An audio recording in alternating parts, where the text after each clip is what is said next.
त्यामध्ये आपण चहा घालूयात. चहा मी आधीच गाळून घेतलाय. आहा,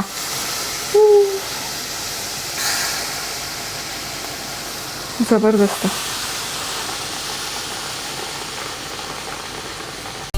अहो, ऐकलत का? मधुराज रेसिपीला सबस्क्राईब करताना घंटी पण वाजवा, म्हणजे जेव्हा माझ्या रेसिपीज ऑनलाईन येतील तेव्हा तुमच्या फोनची ही घंटी वाजेल. टिंग टिंग. नमस्कार, मी मधुरा. मधुराज रेसिपी मराठीमध्ये तुम्हा सगळ्यांचं खूप खूप खूप मनापासून स्वागत. आज आपण तंदुरी चहा कसा बनवायचा ते बघतोय. तंदुरी म्हणजे प्रॉपर तंदूर चहा करतो, त्यामध्ये छान तो कोळशाचा फ्लेवर इन्फ्यूज करून करतोय. नुसतंच गॅसवर मातीचं भांडं गरम करून त्यात चहा नाही होत. तर पटकन बघूयात कसा करायचा हा चहा. ते हा तंदूर चहा बनवण्यासाठी, त्यामध्ये तंदूर फ्लेवर ॲड करण्यासाठी इथे मी कोळसा वापरते. तर कोळसा, लाकडी कोळसा घेतला.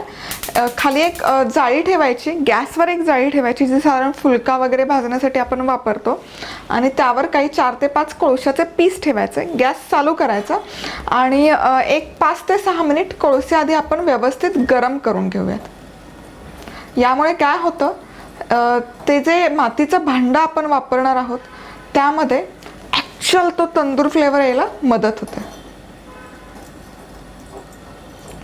चांगला गरम करून घेऊयात कोळसा. कोळसा आपला छानपैकी तयार होतोय, तोवर आपण चहाचं आधण ठेवूयात. तर 2 कप चहा बनवते. 2 कपसाठी मी 1 कप पाणी घालते चहाच्या भांड्यात. त्यानंतर अर्थातच चहा पावडर.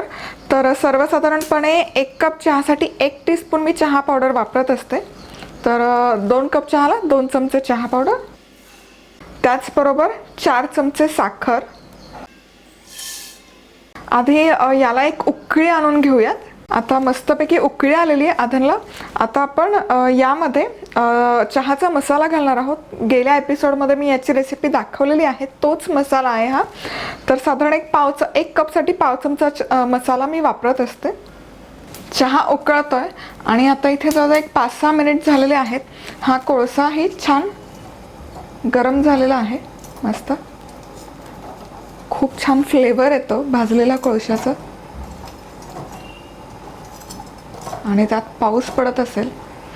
आहा, आता काय करणार आहोत, माझ्याकडे हे मातीचं भांडं आहे.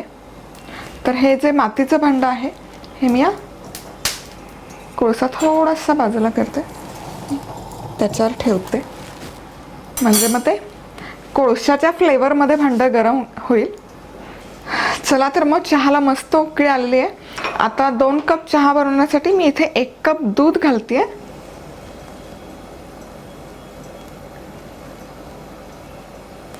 आणि दूध घालून झालं की आणखी एक 3 ते 4 मिनिट मस्त अशी एक उकळी काढून घ्यायची चहाला. चला तर मग इथे चहा मस्त उकळून तयार आहे. छान उकळी आलेली आहे चहाला. त्याचबरोबर मातीची भांडी पण मस्त गरम झाली आहेत. आता ही भांडी मी एका तव्यामध्ये काढून घेते, पॅनमध्ये काढून घेते. मातीची भांडी वापरताना एक रूल कायम लक्षात ठेवायचा, गार आणि गरम त्याला अजिबात चालत नाही.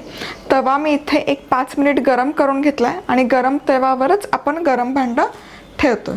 तर ही दोन्ही भांडी मातीची या तव्यावर आपण काढून घेऊयात.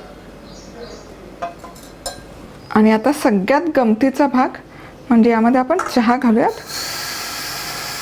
चहा मी आधीच गाळून घेतलाय. आहा,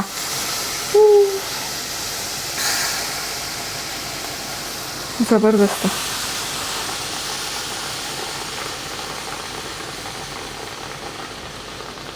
आणि आता हा चहा आपण या पॅनमध्ये काढून घेऊयात. भांडं अर्थातच हे मातीचं गरम आहे, त्यामुळे गार सरफेसवर ठेवायचं नाही.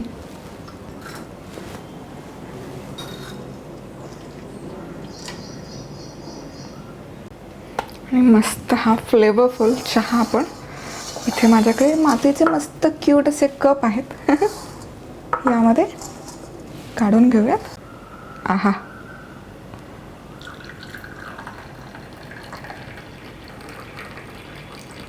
जबरदस्त.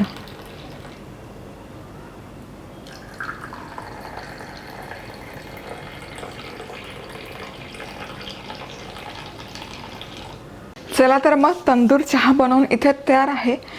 खूप मस्त होतो, त्याला तो दाटसरपणा खूप छान येतो. त्याचबरोबर कोळशाचा फ्लेवर पण छान छान उतरतो या चहामध्ये.